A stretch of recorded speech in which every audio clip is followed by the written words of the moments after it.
Two tiny German Shepherd puppies stood on their trembling legs in the middle of a silent winter road, snow clinging to their fur, their little paws lifted as if begging the world for mercy. No one was supposed to see them. Not out here, where the cold swallows sound and hope disappears without a trace. But miles down that same lonely road, a Navy SEAL drove through the storm. A man carved by battle, drifting through life with a heart frozen long before winter arrived. No one believed he could save anything, not even himself. Yet when those two small souls raised their paws toward him, something in his chest cracked open. In that moment, the soldier remembered what it meant to protect, to fight, to feel alive again. What happened next will remind you that in the deepest snow, miracles choose the broken. Before we begin, tell me, where are you watching from? Drop your country in the comments below. The morning light in northern Idaho was little more than a pale smear behind thick clouds, the kind of winter brightness that felt colder than night itself. Snow drifted silently across the long county road that cut through endless pine forest, each tree heavy with frost, each breath of wind carrying the sharp tang of ice. The world looked suspended, as if sound had frozen along with everything else, and only the steady hum of an old truck dared disturb the quiet. Cole Harrison kept both hands on the steering wheel, though he wasn't fully present. At 38, the Navy SEAL was built like someone shaped by storms. Tall, broad-shouldered, with a frame hardened by years of training and missions he no longer wanted to remember. His face bore the subtle angles of a soldier who had once smiled more often. A strong jaw, roughened by a few days of stubble. Dark hair cut short with flecks of premature gray near the temples. And eyes that might have been warm blue once, but had dimmed into something quieter, guarded, and tired. His expression, habitually tight around the mouth, was the look of a man who had forgotten how to belong anywhere except the battlefield. The end of his unit had left him more adrift than he liked to admit. Most of his team had taken different paths, some retiring, some transferring, one lost in an explosion that still echoed in Cole's dreams.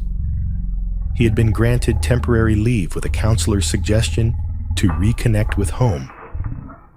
But Cole wasn't sure what home even meant anymore. Northern Idaho was just a place where the road was empty enough to think. And maybe that was the problem. Thinking hurt.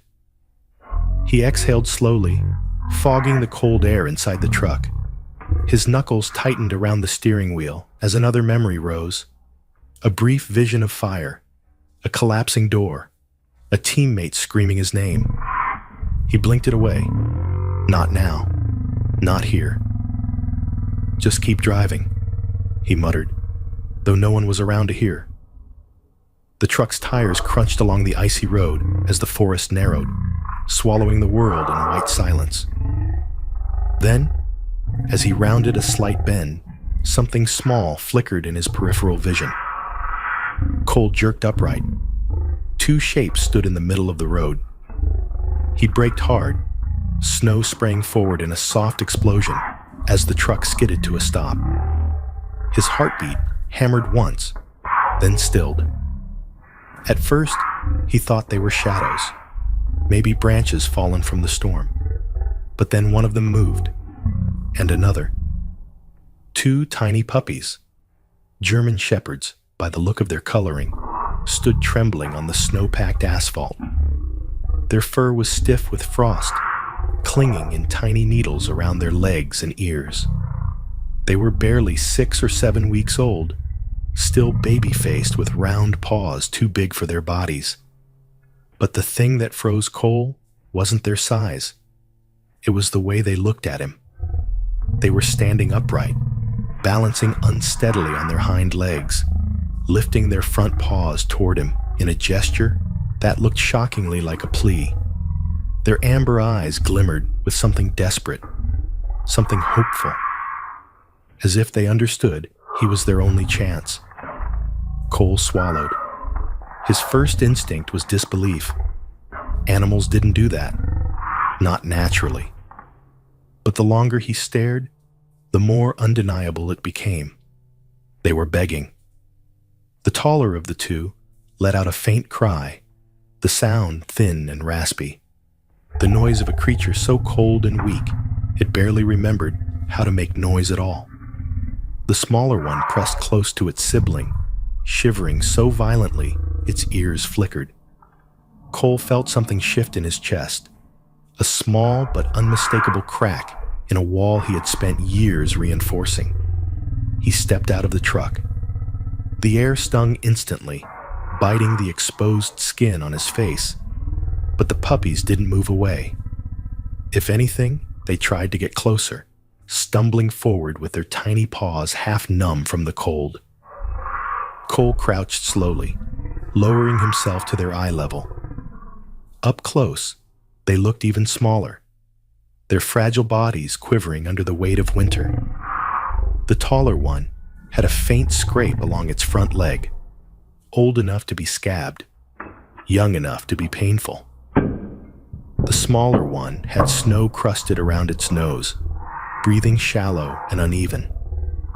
Cole's throat tightened in a way he didn't expect. He had seen wounded soldiers, starving civilians, animals trapped in collapsed buildings.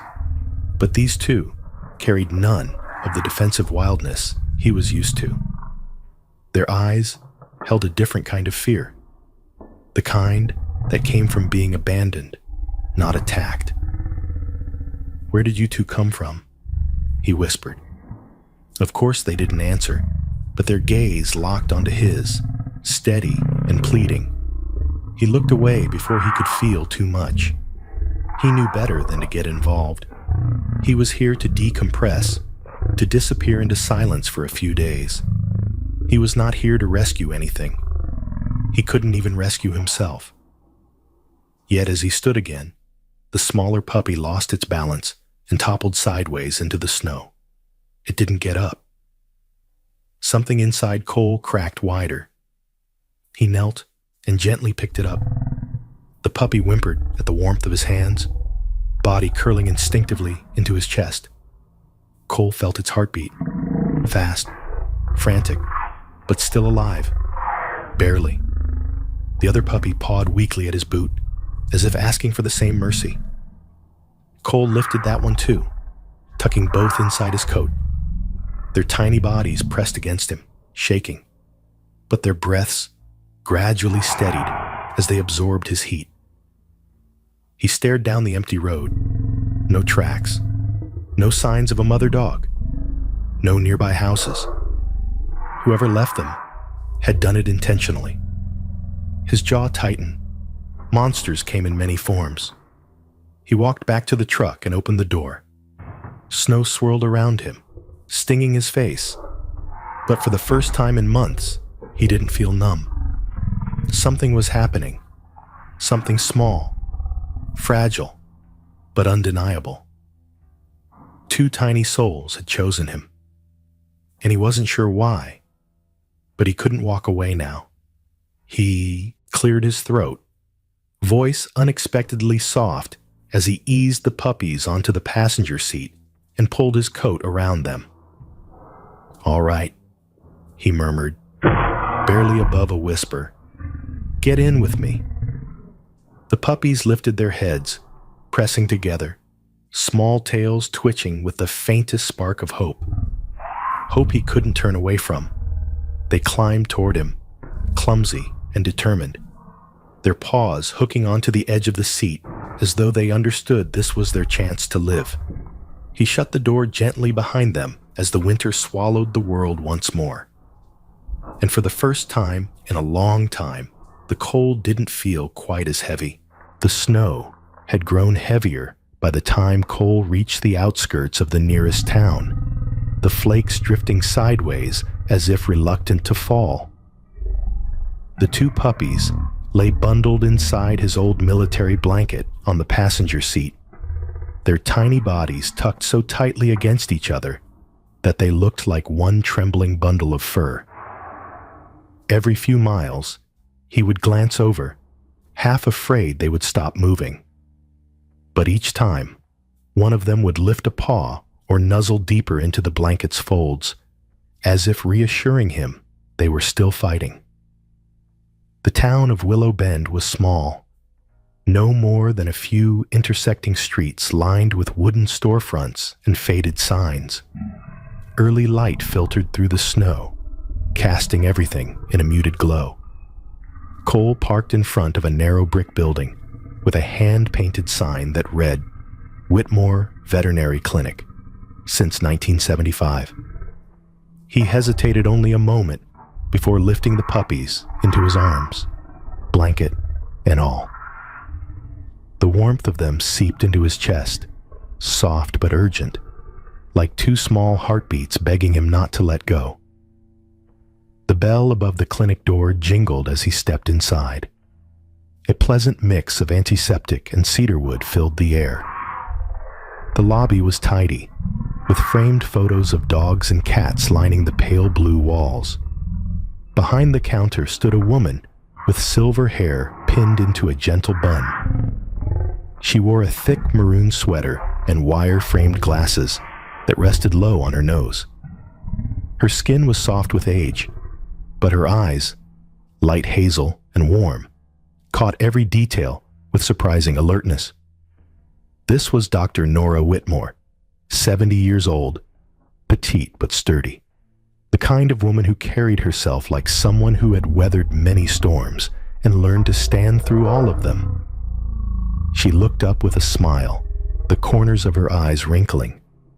"My goodness," she murmured, stepping forward with a careful gait. "What do we have here?" Cole adjusted his grip on the puppies. "Found them on the road, freezing. I don't know how long they were out there." Nora's expression softened further. She reached forward, but not to touch the puppies. She gently touched the blanket covering them, sensing their trembling through the fabric. "Bring them to the exam room," she said quietly. "We'll take a proper look." The room smelled faintly of chamomile, perhaps from a candle burned earlier. Nora switched on a soft lamp instead of the harsh overhead lights, creating a warm, gentle glow. Cole appreciated that. He didn't know why. He sat while Nora carefully unwrapped the blanket. The puppies whimpered at the cold air, pressing into each other. Nora hummed a soothing tune, her hands incredibly steady as she examined them. "German shepherds," she murmured. 6, maybe 7 weeks old. Underweight. See here? She lifted one of the pups slightly, revealing a faint line around its midsection. Marks from something tight. A rope or strap, perhaps. They were confined, twice as small a space as they needed. She paused, her hazel eyes darkening with something close to sorrow. Poor little ones. Cole didn't realize his fists had tightened until he felt the pain in his knuckles. He forced them to unclench. Nora straightened slowly, her joints cracking just slightly. She gave him a long, studying look. "You care," she said, not as a question, but as a quiet observation. Cole blinked. "I just couldn't leave them there." "Of course you couldn't," she replied gently. "You have that look. The look of someone trying to outrun ghosts." His breath caught. "I don't." "You don't have to explain. I recognize it." She rested a soft hand on his arm. "My husband wore that same expression when he came back from Vietnam. He was gentle before the war, softer. Afterward, well, the world became too sharp for him. But even then, he saved every stray creature he found. as if healing them helped mend parts of himself too. Cole lowered his gaze. No one had spoken to him like that in years, not without judgment, not without fear.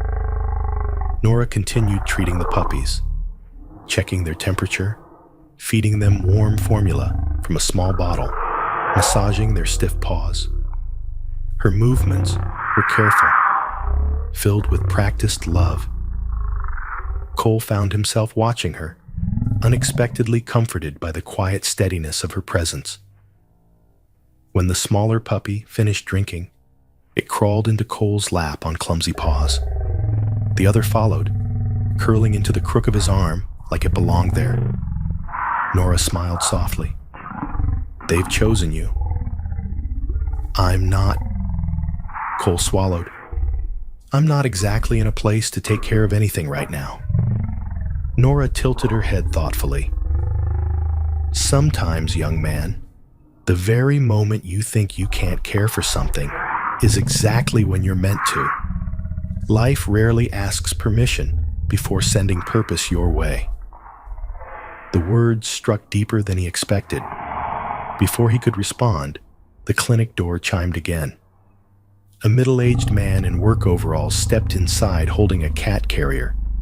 His hair was sandy brown, his beard patchy and unkempt. This was Mark Ellison, a local mechanic known for being gruff but harmless. He nodded briefly at Cole, then at Nora.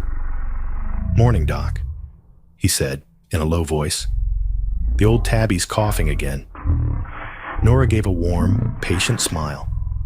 "Set her down, Mark. I'll be right with you." As Mark took a seat, Nora returned her attention to the puppies.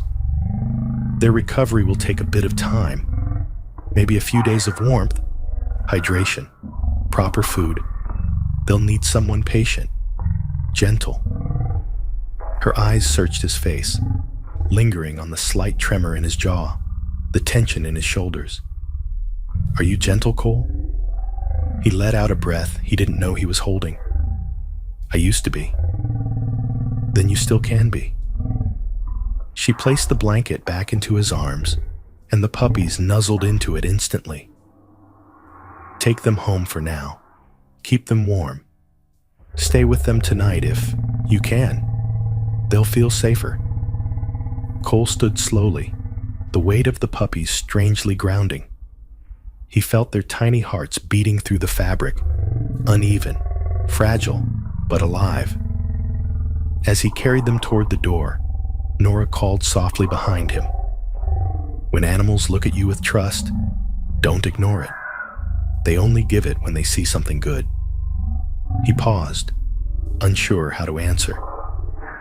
So he simply nodded and walked out into the falling snow. At the truck, he settled the puppies onto the passenger seat again. This time, when they blinked up at him, there was no fear, only warmth, only hope. A quiet whisper slipped from him before he realized he'd spoken aloud, the words tasting strange but gentle on his tongue. "I guess I should call you Rusty. And you, little guy, Milo." The puppies wagged their tiny tails, and just like that, winter felt a little less cold. The snow had eased overnight, settling into a soft, muted blanket that wrapped the forest in stillness. Dawn crept gently across the sky, its faint light touching the tops of the pines surrounding Cole Harrison's cabin, a simple wooden structure tucked at the edge of Willow Bend. It wasn't exactly home, but it was far enough from the world that he could breathe without feeling watched or judged. Inside, the air was warmer, heavy with the scent of old pine wood, heated by the small iron stove glowing in the corner. On the worn leather couch lay Rusty and Milo, curled tightly into Cole's old navy jacket. The puppies were already looking healthier, their paws no longer stiff, their breathing less strained. Rusty, the slightly larger one, sprawled on his back, with paws in the air, while Milo, tucked under his brother's belly, like a shy shadow. Cole stood over them for a long moment, feeling something shift quietly in his chest, a tenderness he didn't recognize at first. Then he realized it was simply peace, a feeling he hadn't allowed himself in years. He poured coffee into a dented tin mug and stepped outside. The cold hit him instantly, sharp as a blade, but the crisp air cleared his mind. He took one slow breath, then another. The snow around the cabin stretched untouched until he noticed the prints. His mug froze halfway to his lips. Footprints, human ones, circled the cabin. Not the large, clumsy prints of a hiker or hunter. These were precise, deliberate, almost cautious. They led toward the back window, curved toward the front porch, and stopped by the pile of split firewood stacked neatly against the wall. Cole crouched beside them, brushing a hand along the imprint. The edges were sharp, fresh. Someone had been here only hours earlier, when he was asleep, with 2 helpless puppies inside. His attention sharpened instantly, the instinct of a seal flicking on like a switch. His breath steamed in the air as he studied the snow. One set of footprints, medium weight, the stride purposeful. Whoever it was hadn't wandered. They had inspected, evaluated, searched. Cole's jaw clenched. He scanned the tree line, but the forest revealed nothing. Only silence, only stillness. He circled to the far side of the cabin and stopped. There, half buried in the snow, lay a torn scrap of cardboard. He picked it up, brushing away the frost. It had a faint red printed stripe and a bit of frayed twine still attached. The same material he had seen indentations of around the puppies' bodies. Someone had packaged them, contained them, transported them. His stomach grew cold in a different way now, heavy, sinking. Someone knew the puppies were missing. Someone was looking.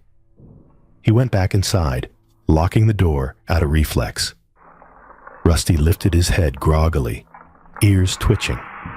Milo followed, blinking sleepily with soft, trusting eyes.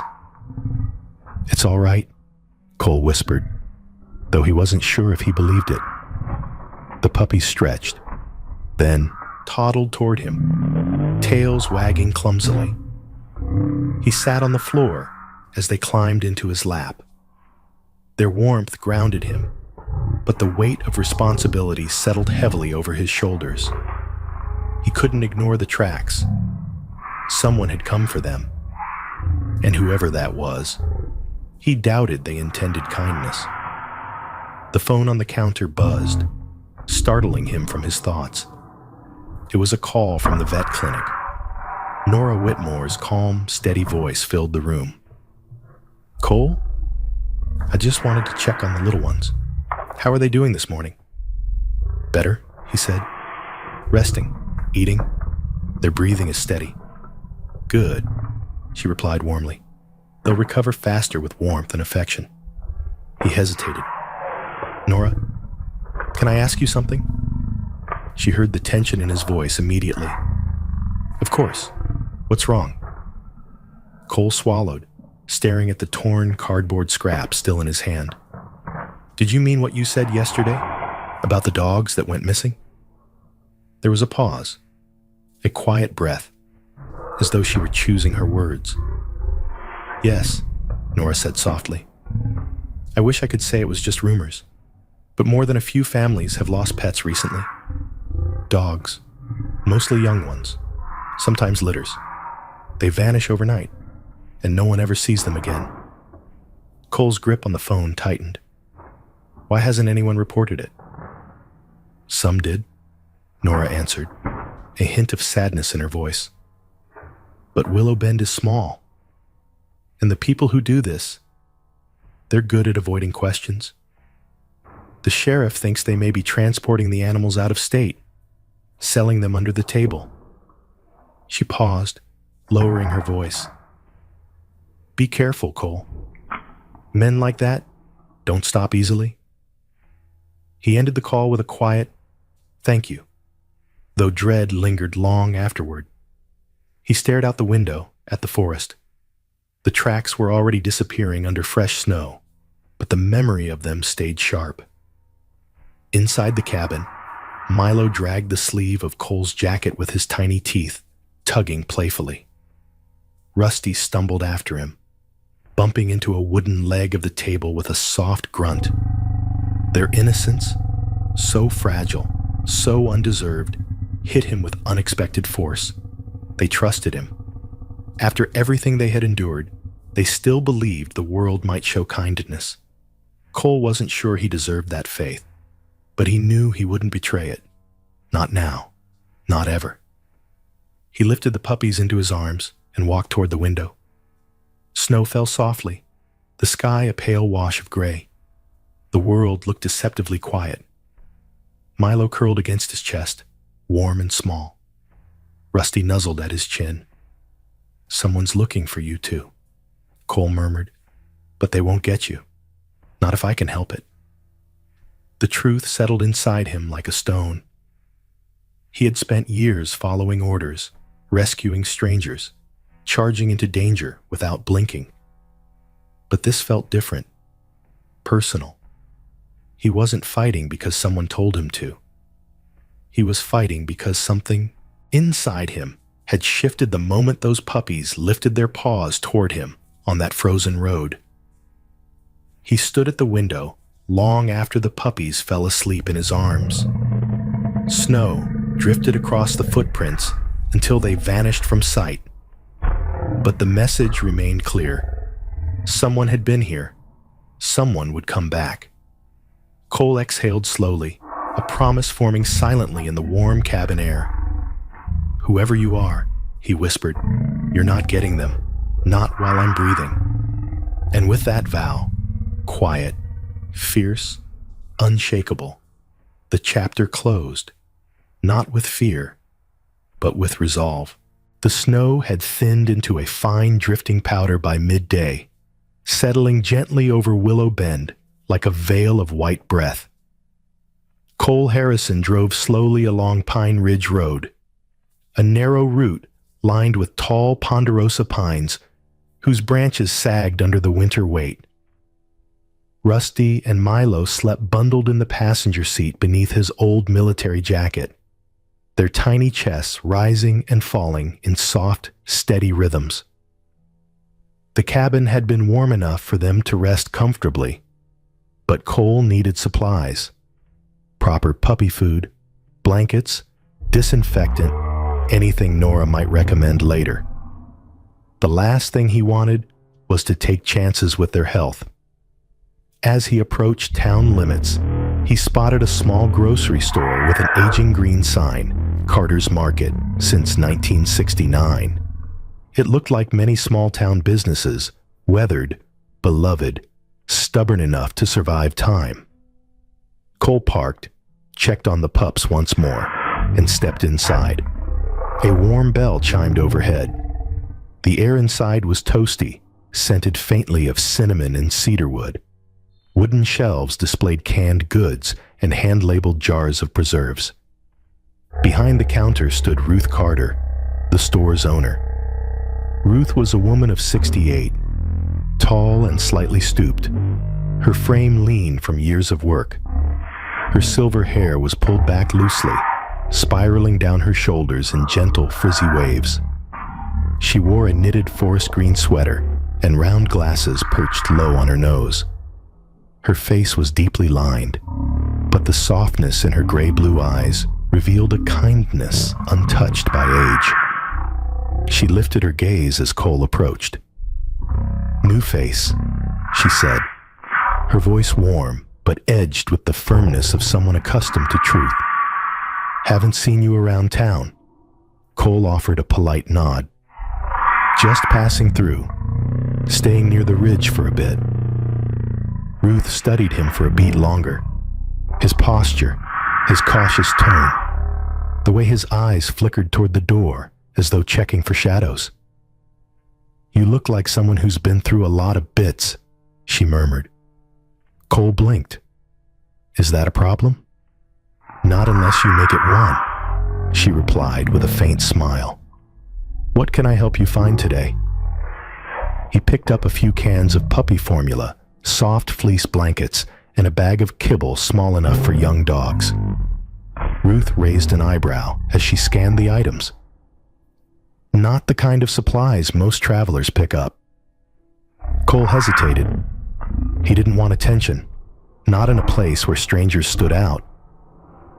Found a couple of strays, he said shortly, trying to help them out.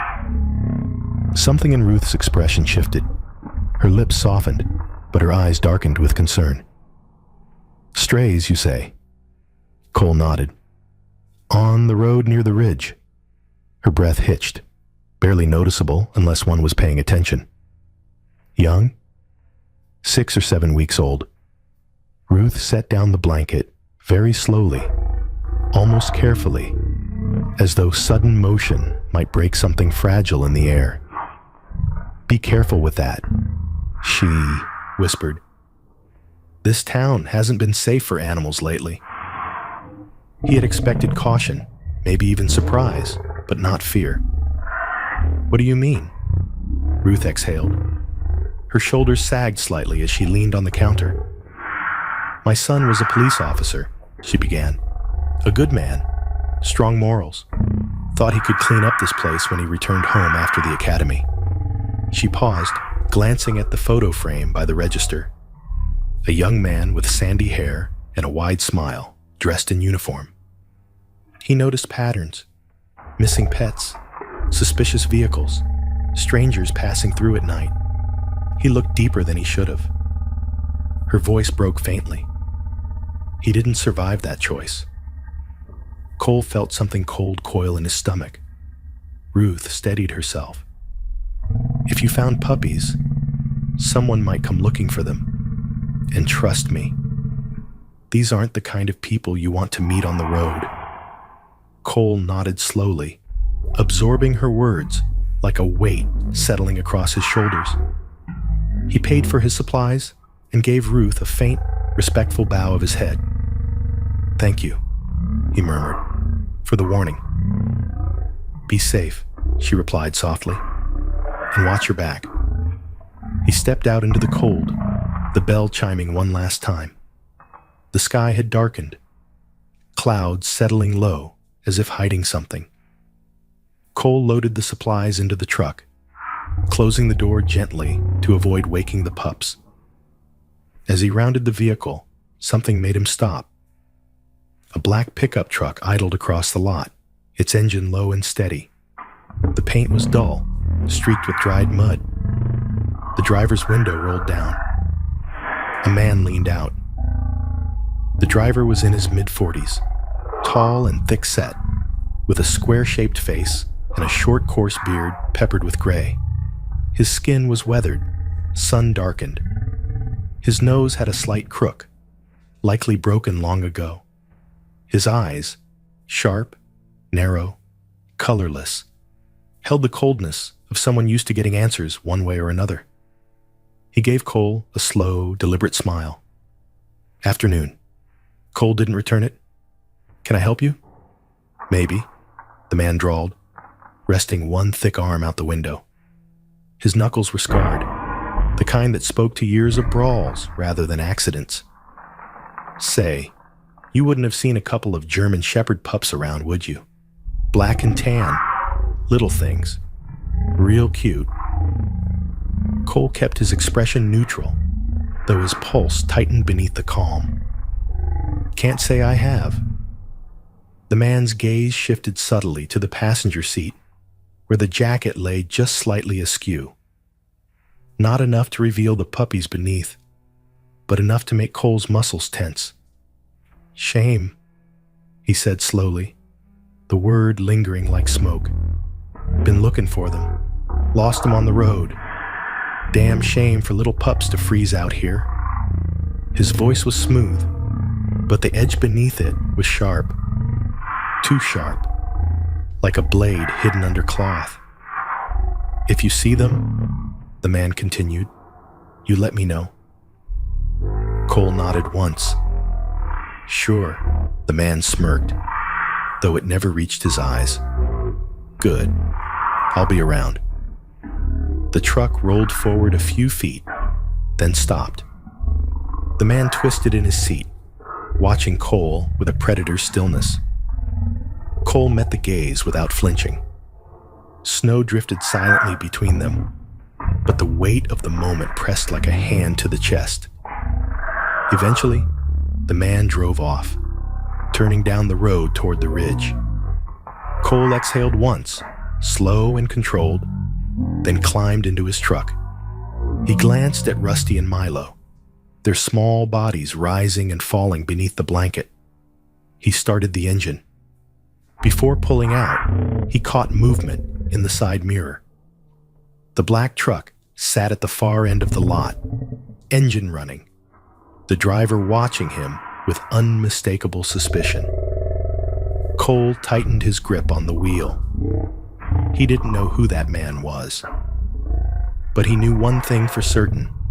He wasn't looking for those puppies out of kindness. The forest thickened as Cole Harrison moved deeper into Pine Ridge, the afternoon light fading into a bluish haze that made every shadow look alive.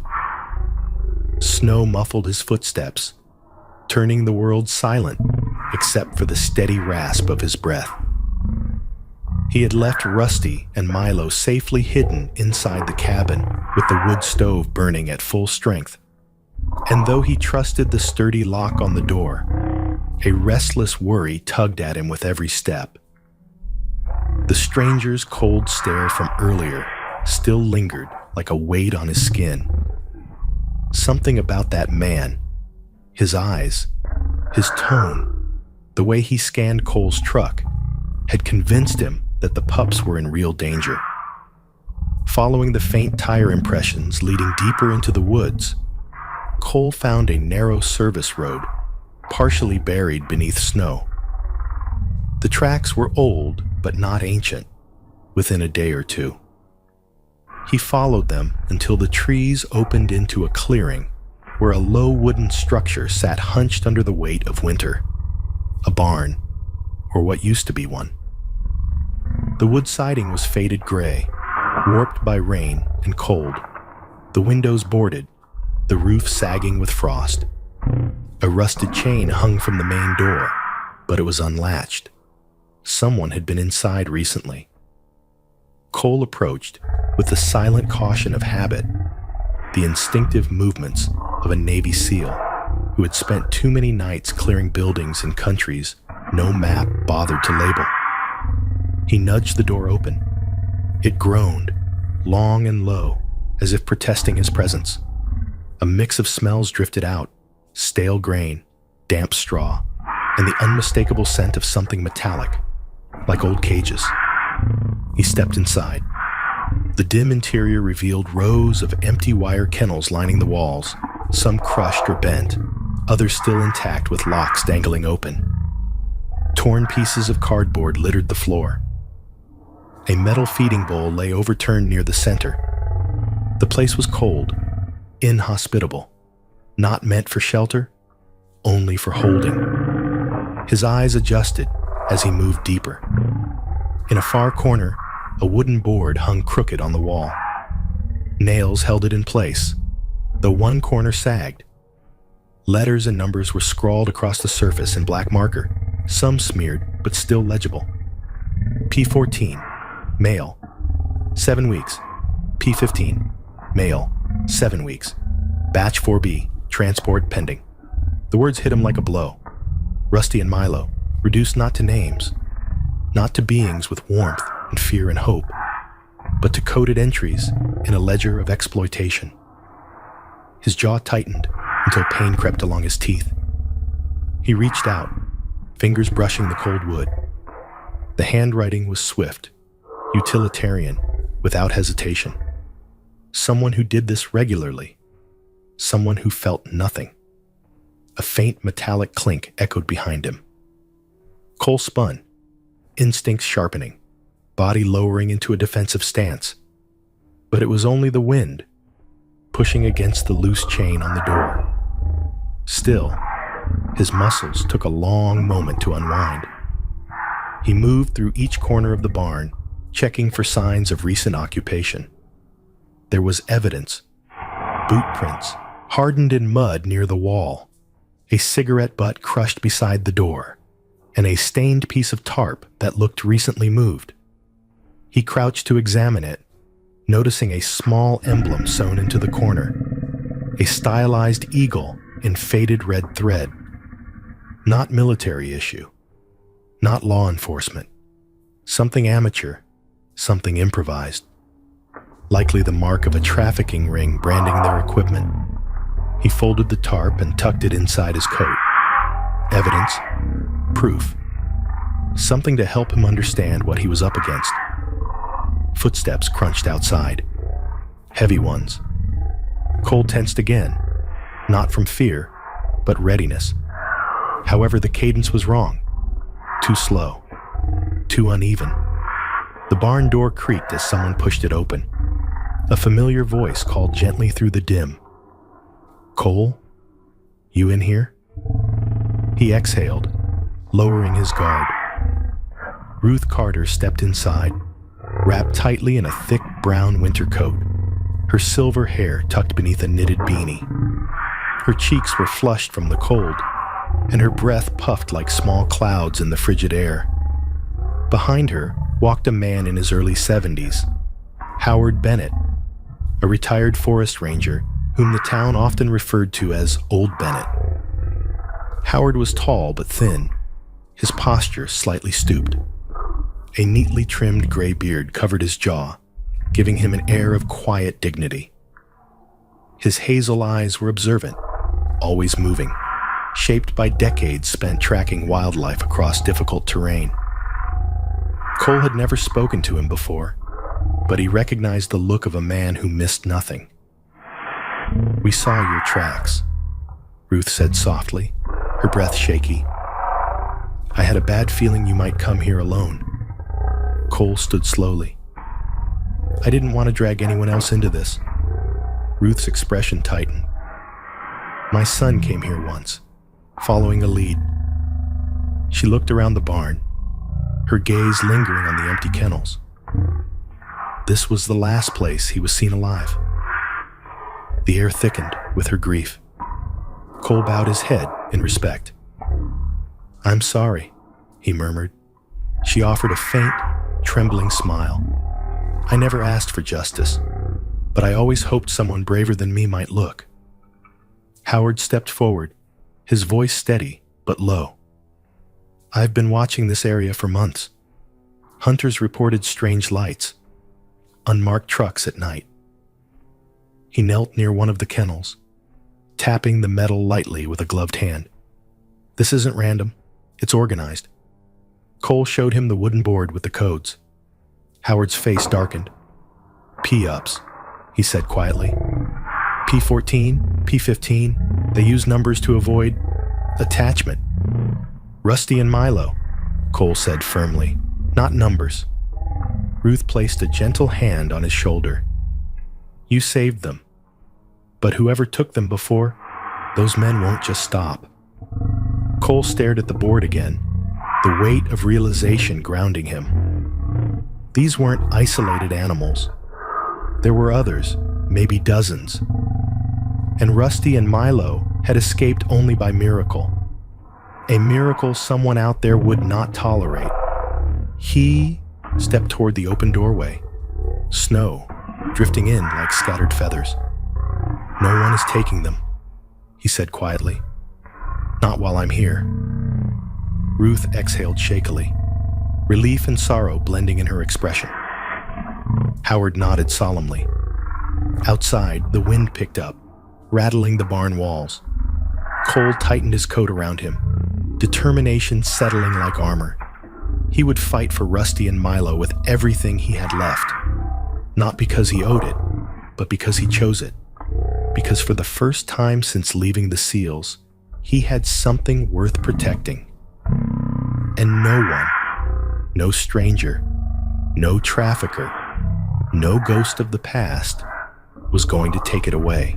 Night descended over Willow Bend with a heaviness that felt almost deliberate, as if the sky itself had lowered to warn the earth of what was coming. By the time the storm rolled in, the air had grown razor cold, and the wind howled through the pines like something wounded. Snow fell thick and fast, swallowing sound and space alike, turning the forest into a shifting blur of white. Inside the small cabin on Pine Ridge, the wood stove crackled, offering waves of warmth against the growing fury outside. Rusty and Milo, now slightly more energetic after days of care, played clumsily on the rug, chasing one another in awkward bouncing hops before collapsing against Cole's leg. But even in their playfulness, every sudden noise outside made their ears twitch. Their instincts had sharpened. Cole noticed. He had been tense since returning from the abandoned barn. Despite his best efforts to make the cabin feel secure, his mind replayed the coded markings, the empty cages, and the stranger's cold stare in the parking lot. Something was building. Something was coming. He checked the locks twice, then a third time. Rusty growled softly, barely audible over the wind. Milo pressed against Cole's boot, trembling, not from cold, but from sensing something neither man nor pup could see yet. "Easy," Cole murmured, though the reassurance was as much for himself as for them. He reached down, ruffling the fur over Rusty's neck, feeling the small heartbeat pounding beneath. A loud crack split the air. Cole froze. Not thunder, not falling branches. The sound came from the front porch, a sharp metallic jolt like someone testing the latch. Rusty darted to the door, barking with a fierceness that surprised even him.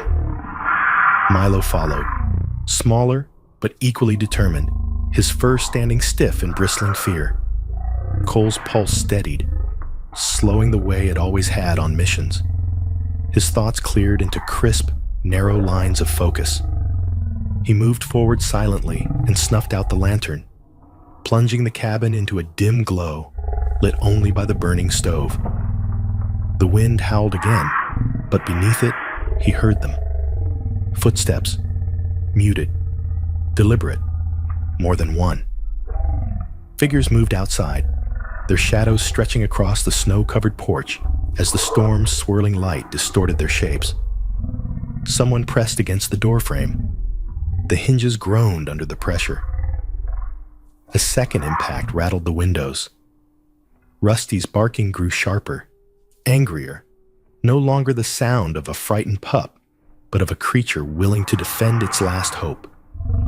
Cole lifted the puppies into his arms, one under each elbow, pushing them close to his chest. He could feel their hearts hammering wildly against him. Someone outside whispered. A man's voice, low, irritated, snapped something Cole couldn't make out.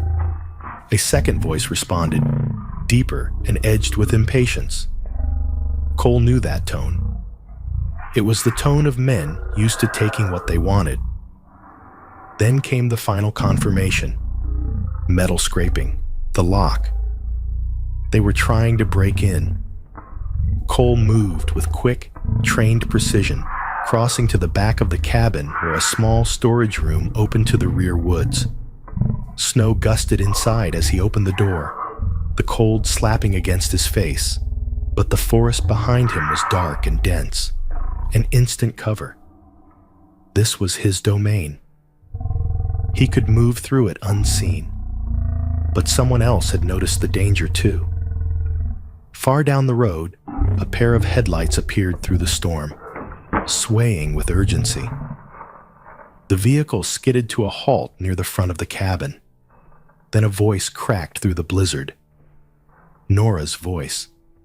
"Cole!" she shouted, her frail silhouette barely visible against the swirling snow. "Cole, get out of there. They're coming for the pups." Behind her, Ruth Carter emerged from the passenger seat, clutching her coat tightly to her chest, her her silver hair whipping wildly in the wind. Even through the blizzard, her fear was visible. The shadows on the porch jerked back in surprise at the sudden arrival of the women. One of the men cursed loudly. Another climbed off the porch, realizing their clean approach had been compromised. Nora's figure moved closer, her steps unsteady but fearless. Her voice strained through the wind. "Run, Cole! Get them out!" Ruth tried calling the sheriff on her phone again, but her trembling fingers struggled against the cold. The screen flickered in the stormlight, barely visible. Cole hesitated only a fraction of a second. Staying meant risking a direct confrontation with people who had numbers, weapons, or both. But the storm, the snow, the forest, that was where he excelled. That was where men like the ones outside lost their advantage. He tightened his grip on Rusty and Milo. Their bodies trembled but nestled closer, trusting him completely. "Hang on," Cole whispered. Milo whimpered softly, as if understanding. With one swift movement, Cole slipped into the rear storage room and out the back door, closing it silently behind him. The forest swallowed him instantly. Wind tore at his coat. Snow blinded his vision. But he moved like a ghost, boots soundless against the thick white drifts. The cold bit at his skin, but the adrenaline burning through him drowned it out. Behind him, he heard the slam of the cabin door finally giving way. Voices shouted. Footsteps scrambled across wooden boards. But the men were too late. Cole had vanished into the storm. One of the men emerged onto the rear porch, squinting into the swirling night. "He went into the woods!" he shouted. "Find him!" But the forest echoed back nothing. Cole zigzagged through the trees, using the terrain to shield his path. He kept Rusty and Milo tucked tightly beneath his coat, their small heads pressed against his chest. He could feel their fear, their trust, their fragile weight. He felt something else too, a surge he hadn't felt since his SEAL days. Purpose. He whispered to them through the wind, "You're safe. I won't let them take you." And in the heart of the storm, chased by shadows and danger, Cole Harrison remembered who he was. Not a broken man hiding from ghosts, but a protector forged by hardship. This was his land now, his mission, and no one would take what he'd sworn to defend. The storm raged through the treetops as Cole Harrison pushed deeper into the forest, his boots slicing through drifts of snow that swallowed half his shins. The night was a feverish blur of wind and white, but he moved with the discipline of a soldier, swift, silent, calculating each step. Rusty and Milo were tucked inside his coat, their tiny bodies pressed against his chest for warmth. He could feel their trembling, could sense their confusion and fear, but he whispered steady reassurance as he climbed the ridge. "We're okay. I've got you." The wind swallowed his words almost instantly. Behind him, the roar of a truck engine tore through the storm. A harsh beam of headlights cut across the slope like a hunting knife, slicing through the darkness. The light skittered across tree trunks, bushes, and snowdrifts, searching. Closer. Closer.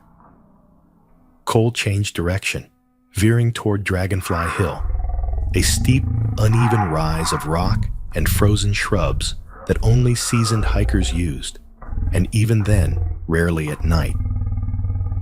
But for a man who had crawled through iron-rich soil and sandstorms on foreign continents, this terrain was nothing. He climbed swiftly, using the jagged stones for leverage. Halfway up, he paused, listening. The truck engine revved again. The headlights bounced chaotically as the vehicle skidded across the lower clearing and reversed. Then another set of lights appeared. 2 trucks, maybe 3. Their beams flickered through the blizzard like wolves' eyes. Someone shouted orders. The wind carried the words away, but not the tone. Aggressive, agitated, angry that their prey had slipped away. Rusty gave a small, anxious yelp. Milo tried to burrow further into Cole's coat, his tiny paws gripping the fabric. Cole stroked their heads. "I know," he said under his breath, "but we're not stopping. Not now." He reached a narrow plateau where the snow was thinner. There, he bent down and dug the end of a broken branch into the snow, dragging it behind him as he walked backward. The result? A false trail, a set of footprints leading in the opposite direction. Classic misdirection. He smoothed the real ones with fresh snow and moved along the ridge, staying close to the cliffside where shadows masked his figure. The storm howled, covering his tracks almost instantly. He found a narrow rock fissure, just wide enough for one man and two trembling puppies. The crevice cut into the hill like a natural shelter, protected from the direct wind. Cole slipped inside, positioning himself behind a boulder. Rusty peeked out first, his muzzle quivering, ears flattened. But then, as one of the trucks roared closer, he did something unexpected. He barked, loud, sharp, fierce. The sound echoed across the ridge like a warning shot. Milo echoed the bark, a soft, wobbling attempt at bravery. Cole gently pressed them closer. "Easy, heroes," he whispered. "We're hidden." They're not. The truck headlights flooded the slope, illuminating the fake trail. A man whose outline was only briefly visible. Large, broad-shouldered, moving with the swagger of someone used to intimidation, jumped out of the lead truck. His hood flapped wildly in the storm. Even in the darkness, Cole could tell it was the same man from the grocery store parking lot. Travis Harlow. His hulking frame moved through the snow with surprising agility for a man his size. The beam of his flashlight traced the false footprints up to a cluster of trees. He motioned toward another man, a thinner figure with a narrow jaw and a twitchy manner, wearing a thick, fur-lined jacket and mismatched gloves. This was Dale, one of Travis's poorly disciplined recruits, jittery and unpredictable, with darting eyes that never seemed to settle. Dale kicked at the snow, as if expecting Cole to pop out from beneath it. Travis barked an order at him, pointing toward the ridge's western drop-off. Dale nodded nervously and trudged away. The rest of the men fanned out, their lights slicing through the storm. Cole held perfectly still, forcing calm into his breath, into his pulse, knowing Rusty and Milo felt every tension in him. Minutes stretched tight as wire. Then, sounds, not engine sounds, human voices, more of them. Cole tensed until he recognized one. Ruth. Her breathy, determined call broke through the storm like a beacon. "This way! Shine the lights this direction!" Next came Nora's voice, less loud, but not less resolute, calling for the sheriff. Behind them, a line of townspeople pushed through the snow, carrying lanterns and handheld floodlights. Their silhouettes formed a wavering ribbon of orange and white against the dark forest. The glow from the lanterns refracted through the swirling snow, creating a shimmering pathway, a trail of light twisting up Dragonfly Hill, as though the town itself had risen to protect two tiny pups and the man who sheltered them. Travis cursed loudly. The searchers were too many, too close, and too bright. His operation relied on darkness and fear, not half the town marching behind law enforcement. Sheriff Calvin Moore arrived first. A burly man in his late 50s, Sheriff Moore had a thick salt and pepper mustache, a lined face etched with decades of responsibility, and steady green eyes that rarely missed anything. He held a floodlight in one hand and kept the other near his holster. He shouted for the men on the ridge to stop moving. Travis froze. For all his arrogance, even he knew better than to challenge a sheriff backed by witnesses. "You boys doing some night hiking?" Moore called out, his voice low, deliberate.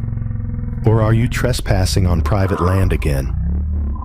Travis took a step back. Dale stumbled beside him, mumbling excuses no one could hear. More officers arrived, enclosing the men in a tightening semicircle. The beams from the lanterns and lights converged until the shadows had nowhere left to hide. It was Rusty, of all beings, who made the final move. The brave little pup wriggled out of Cole's grasp, scrambled halfway up the boulder inside the crevice, and barked again, this time with triumph. A beacon, a declaration. Cole stepped out of hiding, holding Milo securely. The sheriff spotted him immediately. "Harrison!" Moore shouted. "You all right?" Cole nodded. They were after the puppies. Moore's face hardened. "Not anymore?" He signaled his deputies. Travis tried one last desperate lunge toward the trees, but slipped on the icy slope and fell hard. Deputies pinned him before he could regain footing. Within minutes, the traffickers were cuffed, weapons confiscated, and trucks searched. Rusty bounded toward Cole, tail waving wildly, though he trembled from cold and adrenaline. Milo squirmed too, pressing his nose to Cole's chin. They weren't afraid now. They were relieved. Safe. The lanterns glowed warmly across Dragonfly Hill, casting the scene in soft amber light, as if the storm itself had paused to witness justice. Ruth reached Cole first, tears gathering in her lashes, her breath shaking from both exertion and relief. "You brought them back," she whispered. "All three of you." Nora placed a gentle hand on Cole's arm. "Let's get the little ones warm." Cole nodded, holding the puppies close as the wind eased into a soft snowfall. For the first time that night, he allowed himself to breathe fully, deeply. They were safe. He had kept his promise. 3 weeks after the arrests on Dragonfly Hill, winter settled over Willow Bend not as a threat, but as a soft blanket. Quiet, shimmering, and full of second chances. The storm season had eased, leaving behind drifts of powdery snow that sparkled under the pale sun. Smoke curled from chimneys across the small town, and laughter drifted from porches where neighbors salted their steps or brushed off their sleds. Peace, fragile, precious, had returned. Cole Harrison stood outside the sheriff's office in his heavy winter coat, gloves in hand, breath curling gently into the calm morning air. The paperwork was complete now. The tension of waiting, wondering, and hoping had finally lifted. He glanced down. Rusty, now sturdier, his legs no longer wobbling, sat proudly at his left boot, tail flicking in small, confident arcs. Milo, smaller but quicker to warm emotionally, perched against Cole's right ankle, his dark eyes bright and curious. Their fur, once dull with fear and cold, had grown thick and glossy in shades of warm black and tan. They were barely 3 months old now, but something in their posture had changed.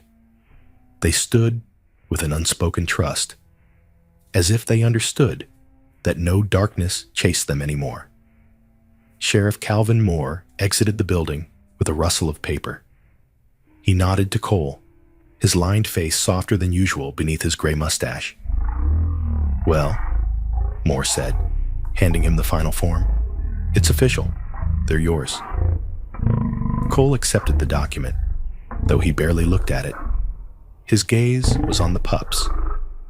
two small beings who had brought him back from an edge he never admitted he'd been standing on. "Thank you, Sheriff," he said. Moore grunted, adjusting the collar of his thick brown uniform jacket. "Town owes you, not just for catching those men, for reminding folks that courage doesn't always come in big speeches." He paused, his eyes drifting toward Rusty and Milo. "Sometimes it comes in protecting something small." Cole didn't answer with words. His faint smile was enough. He walked down Main Street, Rusty and Milo bounding through the snow beside him, leaving a zigzag trail of paw prints. People stepped outside shops to wave. Mrs. Harland, the bakery owner with rosy cheeks.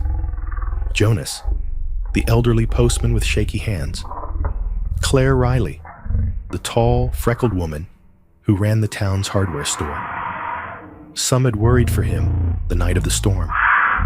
Others had joined the lantern march that helped the sheriff find him. Willow Bend was a place where people remembered. And today, they remembered him kindly. When he reached Carter's Market, the door swung open before he could touch it. Ruth Carter emerged, bundled in a deep maroon coat with a thick scarf wrapped around her neck. Her silver hair spilled from beneath her beanie in soft waves. Her face, lined, wise, brightened the moment she saw the pups. "There they are," she said warmly.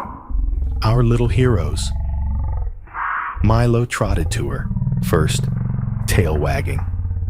Rusty followed more reservedly, but leaning into her hand as she scratched behind his ears. Ruth held out a small bundle wrapped in brown paper. "For you." Cole unfolded it to find a hand-knitted scarf, dense, soft, patterned with deep forest green and pale winter white. The yarn was warm beneath his fingers, heavy with meaning. "I started it the night you went missing in the storm," Ruth admitted, her voice catching slightly. "Figured, if you made it back, you'd need something warm." Cole swallowed. "Thank you." She touched his arm gently, her grip strong for her age. "You gave this town hope again, Cole. Don't forget to give some to yourself." Before he could respond, another figure hurried across the parking lot. Nora Whitmore, sturdy for her 70 years, her gray blonde hair tied in a loose bun, her cheeks pink from the cold, carried a small wooden box.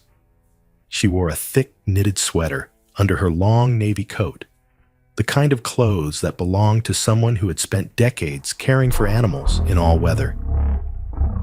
"I have something for the boys," she announced, slightly breathless.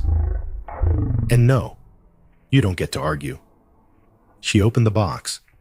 Inside were two small brass name tags, one engraved Rusty, the other Milo, each attached to a leather collar sized perfectly for them. Cole brushed a thumb over the engraved letters. "How much do I owe?" "Not a cent," Nora snapped gently. "Those pups wouldn't be alive without you. And after what happened to my husband..." Her voice softened. "It feels good to help a soldier find home again." Cole met her gaze. She held his without flinching, and in that silent exchange, something settled. Gratitude, respect, connection. Rusty sneezed, and Milo pounced on his ear, sending Nora into a fit of warm laughter. Cole knelt and fastened the collars carefully. The pups immediately pranced in circles, as if aware of the significance. 3 hearts, 1 home. That's what Ruth murmured beside him. Later that afternoon, Cole returned to his cabin on Pine Ridge. Snow sparkled like scattered diamonds beneath the fading winter sun. Smoke drifted lazily from the chimney. The cabin, once just a shelter he barely tolerated, now felt like something different. A beginning. He stacked fresh firewood, lit the stove, and watched Rusty and Milo tumble around with reckless joy. Their bellies were full, their eyes bright. their bodies warm. They were safe, and for the first time in years, so was he. As the sun dipped behind the treetops, painting the sky in soft gold and lavender, Cole stepped onto the wooden porch. The boards creaked under his weight, familiar and steady. Rusty trotted to his left side, circling once before lying against his boot. Milo curled at his right, resting his chin on Cole's shoe with a sleepy sigh. The quiet was profound, not empty, but peaceful. A kind of quiet he hadn't known even in the safest of bases overseas. He looked at the snow-covered forest, at the soft glow from the cabin window, at the two small souls beside him, and something inside him, something long buried under sandstorms and fear and steel, finally loosened. This was not the life he expected, but it was the one he needed. Rusty's tail brushed his leg. Milo's tiny heartbeat fluttered against his shoe. "Yeah," Cole whispered. "We're home." For the first time in so many years, he meant every word. In the end, the story of Cole, Rusty, and Milo reminds us of something quiet, yet undeniable. Miracles rarely arrive with thunder or bright lights. Sometimes they come on trembling legs, wrapped in snow, in the smallest creatures God places in our path. Sometimes they appear when we are lost, when we no longer believe we deserve a second chance. And yet, grace still finds us. Just as Cole was pulled back into life by two fragile hearts, each of us is offered moments every day to witness God's gentle work in the world. A kindness from a stranger, a warmth we didn't expect, a door opening when we feared every path was blocked. These are not coincidences. These are reminders that even in the coldest seasons of our lives, God does not forget us. If this story touched you, if it made you believe again in quiet miracles and in the power of small lives to change broken hearts, I invite you to share it with someone who needs hope today. Leave a comment, tell us where you're watching from, and let these stories travel farther than we ever could alone. And if you want more moments like this, I hope you subscribe to the channel so we can continue walking this path together. May God bless you, protect your family, and place a little miracle on your doorstep when you need it most.